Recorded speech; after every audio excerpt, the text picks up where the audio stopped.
Dan yang terakhir, Ibu dan Bapak sekalian, sebagaimana tadi saya ungkap dalam awal pemaparan ini, kita mencoba ketika melakukan dakwah pencerahan untuk mengembangkan kehidupan masyarakat. Nah, memang mau tidak mau kita adalah penerus risalah kenabian. Jadi kalau kita melihat dari surah Al-Jumu'ah ayat 2 tadi, itu paling kan ada 3 fungsi yang harus dilakukan. Jadi yang pertama, kalau di sini disebutkan yatlu alaihi ayatihi, membacakan kepada kaum itu atau kepada masyarakat luas ayat-ayat Allah. Nah, di sini aspek pengajian, program-program rutin yang ada di ranting, di cabang dan sebagainya, itu kan sebenarnya harus dimaknai sebagai bagian yatlu alaihi ayatihi, membacakan kepada mereka ayat-ayat Allah.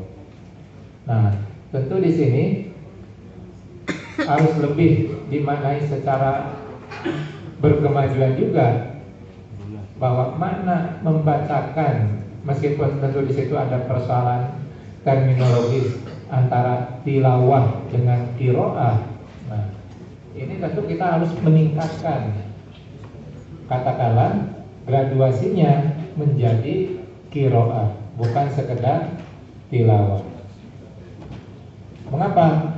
Rata-rata kalau tilawah itu kan membaca teks, tapi kalau qiraah itu lebih pada pemaknaan yang kuat terhadap teks tersebut. Maka kalau tilawah atau yatlu selalu memiliki objek, tetapi kalau qiraah atau iqra itu tidak memiliki objek.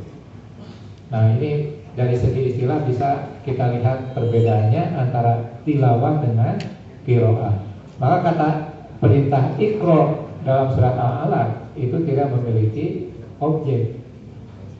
Tapi kalau utlu selalu ada objeknya. Utlu alaihim ayatihi, bacakan kepada mereka ayat-ayat.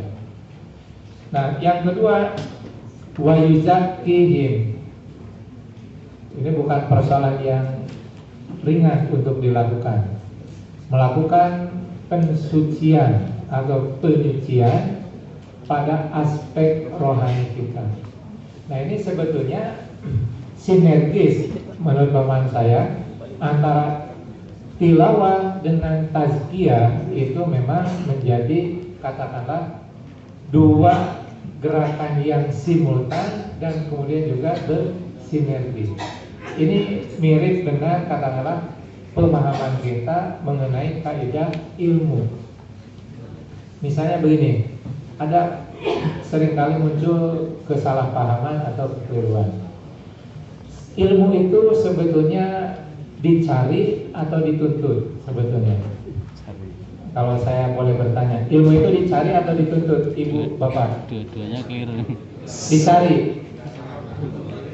Makanya kalau dituntut, apa salahnya ilmu? Dua-duanya. Kalau dicari, memang ilmu itu hilang. Murah dua-duanya itu. Coba, ilmu itu sebetulnya menurut konsep Islam atau Al-Quran dicari atau dituntut?